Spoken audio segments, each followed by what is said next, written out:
Get myself settled here. I'm looking for a good hiding spot in the office. All good, all good. Thanks for coming on, Dr. Goodman. How are we doing otherwise? Good. I'm at my dental office, but I don't have a patient right now. If you just give me 1 second, Yeah, you get a got it. good spot here for you. Yeah, light looks fine. Good. All right, good. This is okay this way? Yeah, this is great. All right, cool. Awesome. This is great. So, Dr. Goodman, thanks for coming on. Dental Nachos, also Dentist Job Connect, right? We Yeah. got a lot going on over there. Where's your so let's just start from the beginning. Where's your practice located? My practice, I'm sitting in here today, is in Pennington, New Jersey, central New Jersey, between New York Giants and Philadelphia Eagles world. I do live in Center City, Philadelphia. Currently, I'm just going to my dental office 1 day a week, and I'm doing Dental Nachos and Dentist Job Connect 9 days a week. One of my tricks is I found 2 additional days in the week that no one else has. I'm just joking, but it's just an example of I have 2 dental practices in Pennington and Ewing, New Jersey. We have 4 general dentists. My brother and I are the partners. 2 associate general dentists who are awesome. Surgical prosthodontist who's like a superhero of dentistry who can do all on 4s, amazing cases. We have an endodontist, a periodontist, and a dentist who just does extractions. So we have like a nice multidisciplinary team between the 2 offices. Oh, wow, very nice. So 2 offices, you're working with your brother, huh? Yeah, he is the managing partner of this whole thing. So he's does all of the behind the scenes stuff. So I'm able to do Job Connect and Nachos, and I just come 1 day a week. And what I say is I contribute joy to everyone that I see. Like today, I saw an overdenture patient who was having a challenge that we kind of reassessed his attachments, put those back in. He had some gum tissue work around the implants. So I'll do implant stuff. I'll do consults, management, but I don't have to do class 2s and crowns right now. So I feel fortunate to share that joy, what I call full contact arts and crafts. Brendan, that's what dentisting is, full contact arts and crafts on people who don't want to be there or pay for it. The exact opposite of seeing a Broadway play. So that's what I do right now. That's awesome. 1 day a week. How did you get to that point? That's excellent. So most of the time when people say this, and I would have thought the same thing if I was in your scrub, but I do want to point out, I'm wearing Fig scrubs right now. Fabletics is a sponsor of my group. The scrubs when I was your age, shapeless cardboard. Okay, so the debt was lower. There were many great things about the early 2000s. Scrubs were not one of them. Okay, shapeless cardboard. We had the worst scrubs back in the early 2000s. So you have that going for you. But when someone tells you who's a practicing dentist that they've reduced practicing to 1 or 2 days a week, it usually means because they've taken on some other venture. And that other venture is usually more time than being a practicing dentist ever was. And that's what I'm doing with these startup companies with Nachos and Job Connect. So while some dentists may say you're so lucky not to have to do as many class 2s anymore, I say, but my new customer is the dentist. How easy are you to have as a customer? They go, good point, Paul. I'm not an easy customer. So what I'm sharing is I've been able to reduce my hours because I can hire another dentist. I can't really hire someone to take over my roles as the founder of Dental Nachos and Dentist Job Connect. One day I will, but not yet. Got it. I really want to go into that. Your just 2 startups? Any other ones? No other startups, no. Only 2. Only 2, yes. They're like children. I love them both equally, and they're exhausting. I'm sure. Startups are great, though. I mean, that is the key to kind of getting away from, the physical work day to day, I'm sure. I wanted to ask, I just want to chat, a variety of things. How did Dental Nachos come about? Let's go right into it. How did the nachos come to it? I mean, you're the guac champion, right? Yeah, guac champion, self-proclaimed. I worked. One of the things I'm known for is being able to connect well with patients using words, explaining things, communication. And I believe that I got all of that from my restaurant serving career. I worked at a truck stop diner. I worked at a corporate Mexican place, and I worked at fine dining, all in New Jersey. And the corporate Mexican restaurant was called Casa La Pita, and I learned a lot about systems there. And we got to eat as many nacho chips as we wanted to, as when I was 19, 20, 21. So I love Mexican food. And in 2017, I was on a lot of these Facebook groups. That was the beginning of the Facebook groups. So once again, every older generation says, you should be so grateful. And this is what you should be grateful for, Brendan. There was no Instagram when I was at a dental school. There was no Facebook.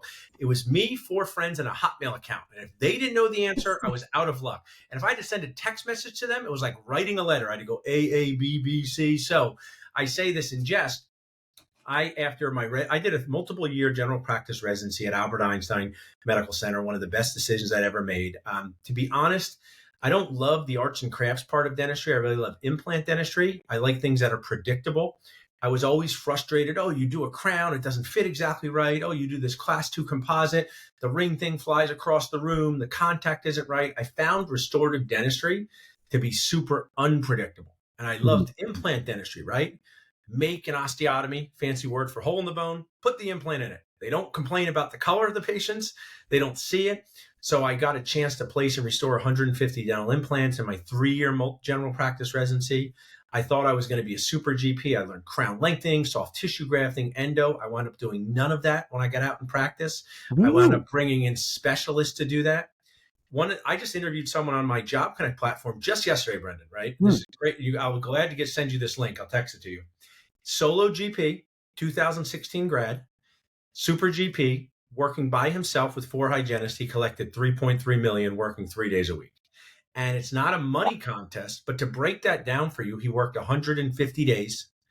His office collected over 20 grand a day. He had 4 hygienists. One was a restorative hygienist who could do fillings, but he embraced doing molar endo, placing implants, all of the things like that. So he has added being a true super GP into his practice model in Washington. Now, I'm Hmm. here to provide what I hope is context. In Washington, where he practices, there's like 4 dentists for 16,000 people. So that means one for every Oh. 4,000 people. So he gets to do a lot of things on patients who, if they didn't see him, wouldn't have a lot of other choices. I'm Hmm. in New Jersey where there's about 1 dentist every 1,000 people. So there's many specialists. And when you practice in an area like that, a lot of times you can just flat out get lazy because you're like, oh, why do I have to do the endo? I can just refer it down to the endodontist a few miles away. I thought patients would appreciate staying in the same place. So we've incorporated a lot of specialty work in our office. We still collaborate with outside specialists. But I took on doing implants, planning cases, growing the offices. We went from 1 to multiple practices since I started working here in Pennington. So what I would encourage your listeners to do is taste test everything. I'm a huge fan of this guy, Gary Vaynerchuk, Gary V. Taste test as much as you want. And maybe you want to be a super GP. Maybe you just want to focus on one thing, like clear aligners. That sounds very relaxing, right? Why are orthodontists so lucky, Brendan? No injections, right? Imagine how my daughter's at the orthodontist right now in Philadelphia. Why does No. everyone why does everyone like the orthodontist? They don't give injections. So uh, that multiple year general practice residency helped me in so many different ways. Love dental implants. We still do them in our practice here. We do the all on 4 type cases, small, medium, and large cases. And what I would encourage dentists to do, if you're not a pediatric dentist, implant dentistry is going to be a big part of the future of dentistry. It's a big part of the now, and it's going to be an even big part of the future. So the better you are at explaining it, the better you are at offering it, the more that you can incorporate, I think the happier a dentist you'll be. Absolutely. Well, but wait, let's back up a little bit. It's going to be a big part of the future. What if it becomes covered by the majority of insurances? What's interesting is insurances seem to be so cheap that it's They a are. fact. Oh. It's a factor to consider. But one of the things, I'm doing a big presentation this weekend. I can tell your listeners how they can listen in on it. About confusion is the killer of case acceptance is the title. And when Hmm. you're talking about dental insurance, it's a big part because people say, "What's my insurance cover?" And I describe insurance like a coupon. Hey, Brennan, a lot of people ask that. Dental insurance works like a coupon. It's not really insurance, but we're going to do the best job possible to maximize the benefit of your coupon. So most of the implant cases that we are talking about with our patients that are significant are $20,000 to $50,000, and these insurances max out at $2,000 or $3,000. So If one that, of the right? yeah, right. So one of the good parts for us is the patient decision on saying yes or no is not really impacted by that $2,000 or $3,000. Right. So I think it can impact implant dentistry for the single tooth implant, but it still, I think, has a very hopeful and positive horizon to help patients chew and smile, which we want to do, and then help dental practices do what I call patient centered production. Definitely. So you're not doing too many referring out since you have such a great basis there in the office. How many?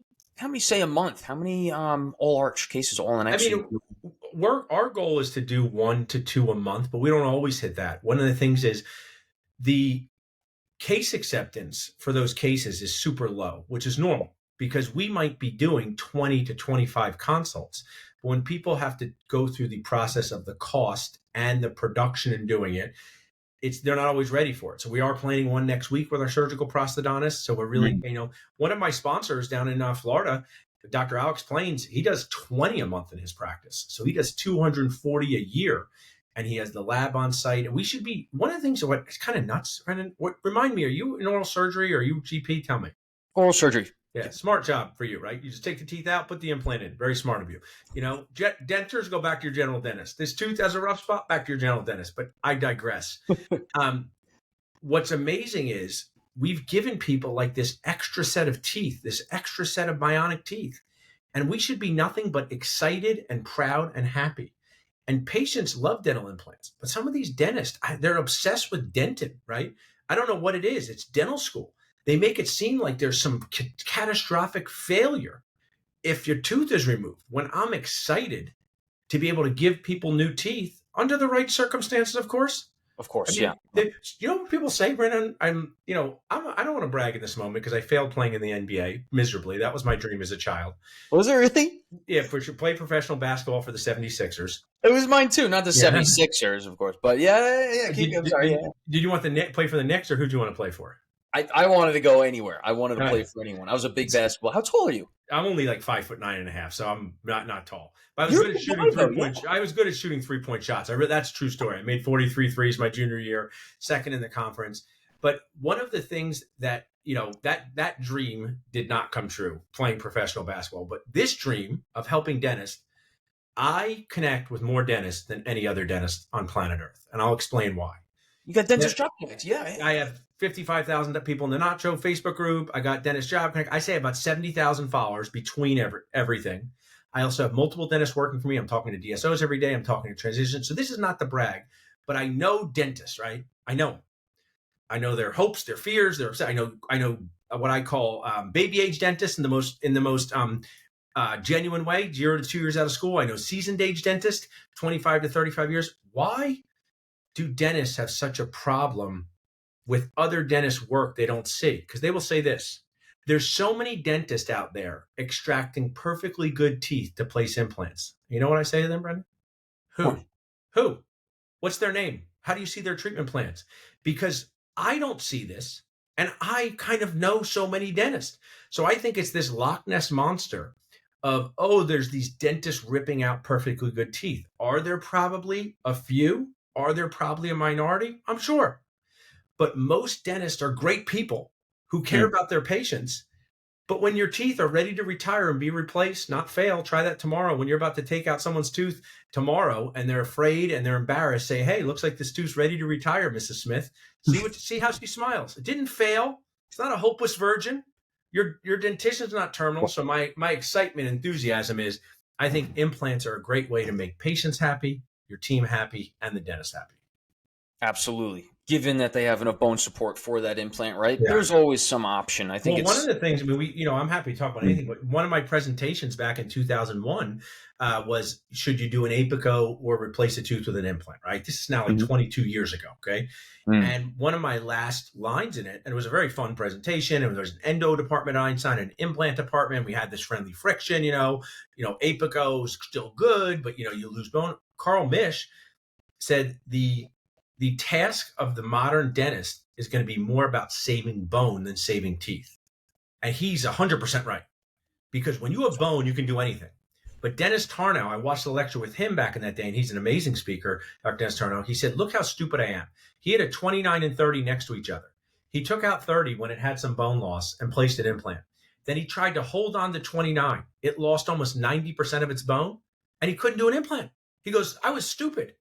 I was emotional. I should have said to this patient, we're losing the foundation. So if your listeners get anything out of it, preserving the bone is more important than preserving teeth. It's key. Oh, absolutely. We see that all the time. That's probably my biggest goal by the end of residency, is to continue learning more about how to preserve that bone. Just like you said, then you still have that plan A, B to C with the implant rather than just A and B. You lose the bone. Well, now we're looking at it's an expensive production. It's a long production. It's still all the things progress we've made. Bone grafting is still not incredibly predictable in giant areas, right? So I think, why not just preserve what the patient has? I think it's a great idea. I didn't know that you had this Facebook group going on with Dental Nachos. I Oh, don't no? do Just those. knew me through Instagram? Just Instagram, just Yeah. podcasting, and oh wait. I got to hear this story from you and have it live. Remember, what this was like what a year and a half ago. I texted you or DM'd you out of the blue, and I told you I just heard you on this Gary V podcast from Yeah. like 2018, 19, 20, somewhere around there, Yeah. 21 maybe. And you were on it, and you were going over dental nachos and the dream and the goals and objectives. Can you?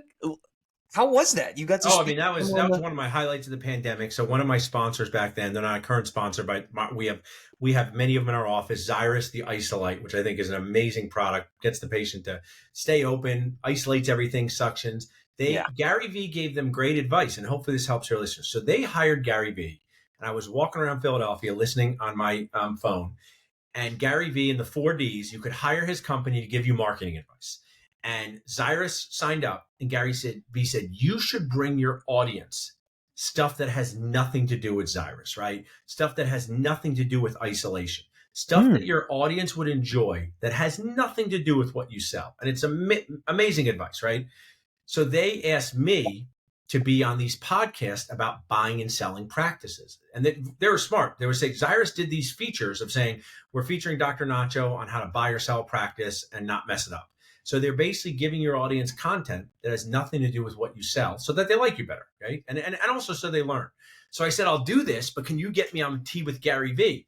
And I didn't think they could do it, and they did it. So me talking to Gary V, and I can text you the link to it, for 10 minutes during the pandemic was one of the highlights of my pandemic, one of the highlights of my life. My wife got to be on it because Yeah. I asked him for advice. You could go on the show and ask him for one piece of advice. And I said, hey, Gary V, I started Dental Nachos, which is just to help dentists with the 4 biggest decisions they make: finding a job, buying a practice, hiring an associate, and selling their practice. And what I'm struggling with is I have this younger audience in my Facebook group and Instagram. But for me to help them, they need to meet this older dentist audience. And the older dentist audience kind of exists in caves and islands, right? Dentistry is pretty terrible. So how can I reach this 50-plus-year-old audience? So let's say somebody needs to hire an associate. How do I find that older dentist? And he had some really good advice on potentially these rewards programs, using direct mail, more face-to-face stuff that sounds classic, but I mean, I can send you the link. It was great. And it was just awesome. But I love his attitude about kindness. I love his attitude about treatment planning your own happiness. One of the best lines that he says, and I hope your listeners listen to this, is, I just told the story about that dentist who could do $3.3 million a year and, in 3 days a week. And I'm sure listeners go, if I was that dentist, I'd be so happy. You know how he felt burnout. Burnout, He right? felt stressed. So Gary Vee talks about, I had a friend who ran a company and it did $3 million a year and he was happy. And everyone said, grow it. It does 10 million now. He's miserable. So I hope your listeners get treatment plan your own happiness. You don't want to buy a practice? Great. If that's for you. You want to buy 5 practices? Great.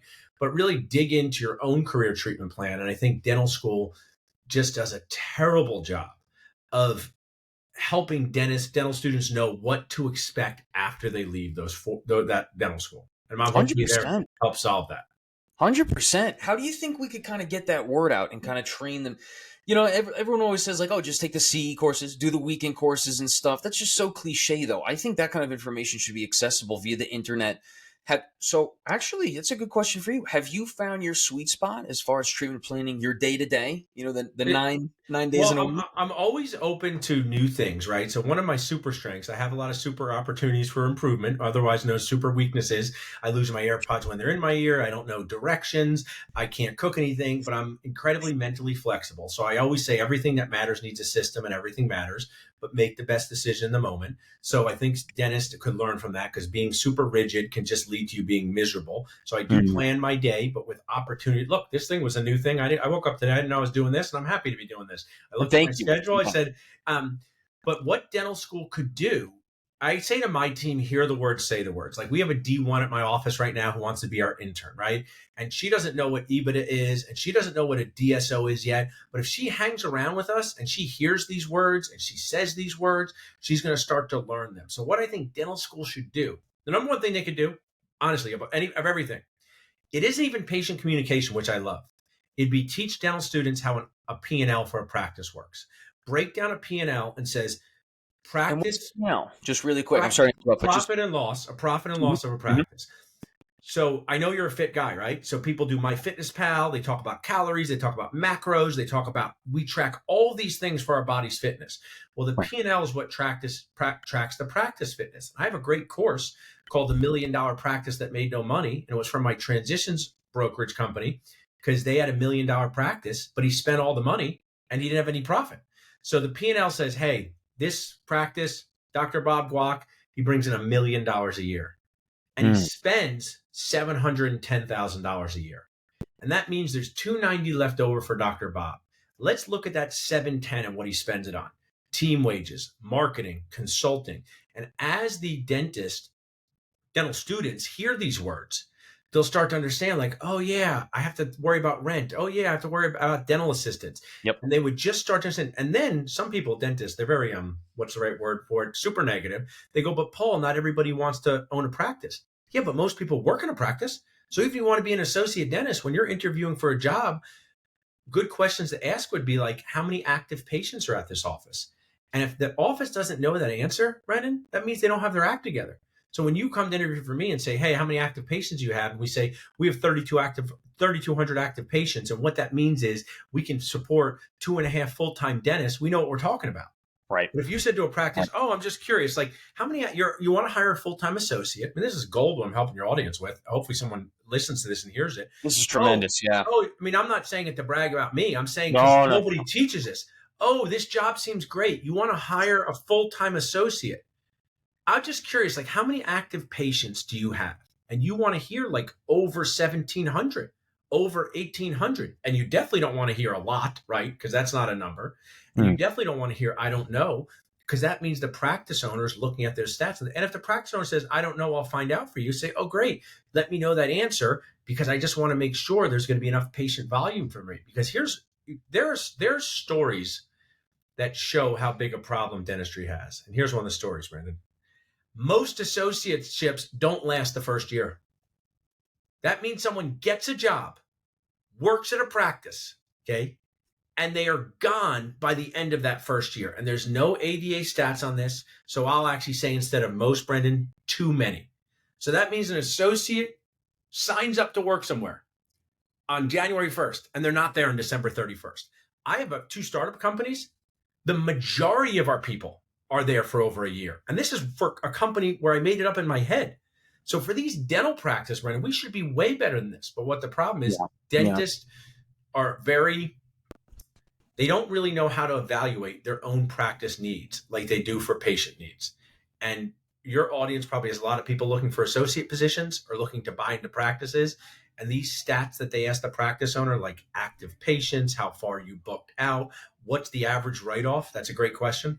Mm-hmm. And when you go get your job, if you go work for an oral surgery group, you should say, oh, this is a great group and everything. I'm just curious, like with the insurances that you take, like what's the average adjustment to your care? They should know that answer. Oh, right. It's like 22%, Brendan. Not so bad. Oh, we take 1 million insurances. It's 50%. That means for every extraction that might be billed out at $400, you will get only half of that. Right. Brendan, this is like real life stuff. You can ask me, Kate. I'm going to stay on with Brendan, but I apologize for a second. Yeah, sure. I'm almost done. What's it related to? Who Hyacin rep is here? He's interested in sponsoring your April event. Oh, cool. Tell him, bring him upstairs. 5 minutes. Thanks.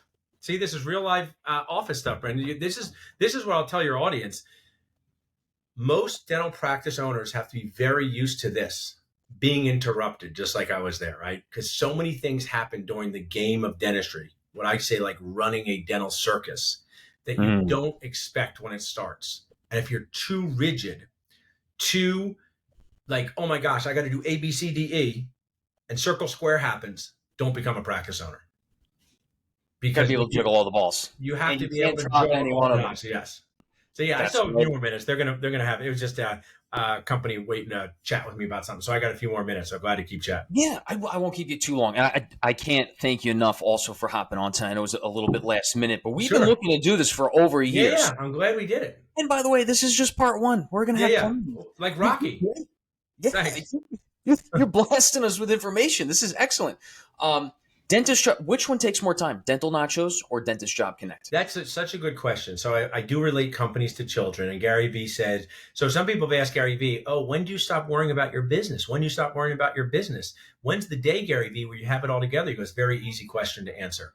When do you stop worrying about your children? Never. Okay. So Dental Nachos is about 6 years old. Dentist Job Connect is 2 years old. And they take on the energy of a 6 and a 2-year-old child, right? So a 6-year-old child can get themselves dressed and there's a little more predictability. So right now, Dentist Job Connect is taking more energy, but I have a lot of excitement for it because I think I know we are solving one of the biggest problems in helping dentists find jobs where they don't hate them, in helping practice owners unlock freedom and more free time with their family. I love my community of Dental Nachos. I've always be collaborating to feel less alone. I love that people feel like, hey, they can go on the group and talk about things. But Dentist Job Connect, we're taking a practice owner who's stressed out and can't take a day off. And then we're taking an associate dentist with $500,000 in debt and scared of their career and bonding them together, to use a dental term. And it's magic is happening. I mean, true magic, because they would not be working together without Dentist Job Connect. We're an affordable way for practice owners to hire associates. The associate cost is $0 to find a job. And I'm just excited to be doing this, whether it's for the solo GP hiring their first associate, group practice hiring their 5th associate, or a DSO hiring their 100th. Outstanding. Actually, I think part 2, I just got several thoughts right there. Yeah. Part 2, I definitely want to go in on Dentist Job Connect, but I do know that you have to go in a few minutes. So let's wrap it with one more question. Sure. Let's make it interesting. What's the biggest challenge you see today in dentistry that's going to trail into the next 10, 15, 20 plus years? What's something you're seeing today, whether it's dental students coming out, residents coming out, starting to work, super dentists, DSOs, lack of insurance reimbursement, any one of these things? Just what's your I love this question. And you highlighted a part of it in a very smart way before, but it is the combo platter, okay, of massive dental school debt with dental insurances paying us less. So dentists get, you know what's interesting, Brennan? If I'm eating nachos with you at Elvez, one of the greatest places on earth, and I eat the nachos and you eat them and you say they're not for me, I don't like them, it doesn't make me like them less. I say, oh, I guess Brendan doesn't like them. But for some reason, when you say things on a Facebook group or Instagram or an event that dentistry has these challenges and dentistry is facing some crises, dentists go, it's the greatest profession on earth. And I go, how many other professions have you had? They go, 0 professions, right? I go, well, you're a little biased, okay? But I just like to keep things real. There are amazing, awesome opportunities inside of dentistry, and there's aggravating, annoying things. And the dental school debt on the rise, coupled with dental insurances paying less for procedures that cost more, is the biggest challenge facing dentistry because it's demoralizing. And I say to people, would you work for a boss that expected you to work harder each year and paid you less? And most say no. And I say, well, that's what dental insurances are asking dentists to do. And I don't have all the answers, but what I think the more we talk about it, and you're doing a great job with this here, the more we become aware, prepared, and start to solve this problem. That's right. We got to talk about it more. I just put out a post on LinkedIn last week. I know you got to go. That's okay. We're wrapping up. We're wrapping up. I just put out this post last week. You put this out. This is another thing. It was just about a year ago, though. The post on the lack of reimbursement and increasing reimbursement regarding the dental benefits maximum. Just put it out, and I used ChatGPT to put this together. Where in the '60s, the maximum benefits was $1,000 to $1,500, whatever. So there are 3 things, right? We got the rising costs of dental technology, everything, and amount of services, right? That's everything's going to go up. We have the rising debt of the students, right, coming out. So the dental education becomes more. The third thing is, and I know we just touched on this, I'm just summarizing one more time. The third thing is inflation of the overall economy. So sure, insurance companies can't be concerned with the technology rising and this. The student debt, that's another ball game. I think they absolutely should be responsible for counteracting inflation. What was dental insurance created for? It was to allow a broader group to get treatment they need. That is literally the definition of counteracting insurance. This is the definition of insurance, right? And it would have been $7,649 if it was today. That's what the maximum insurance benefits should be today in dentistry. and we're still sitting at 1,500, maybe doing maximum. Tag me in that post because I would love to share it. I mean, that bringing awareness that is so key, and I'm thrilled to do a part 2 with you, Brandon. Please let me know how to share it. You're doing the work of the Lord GV Black here, okay? Because we're gonna have a few conversations. So let's do a sequel, and so thrilled that I was able to share today. Really appreciate it. Thank you for coming on. We'll get a part 2 in soon. It was great. You're great. This is a great combo. Appreciate it, Brandon.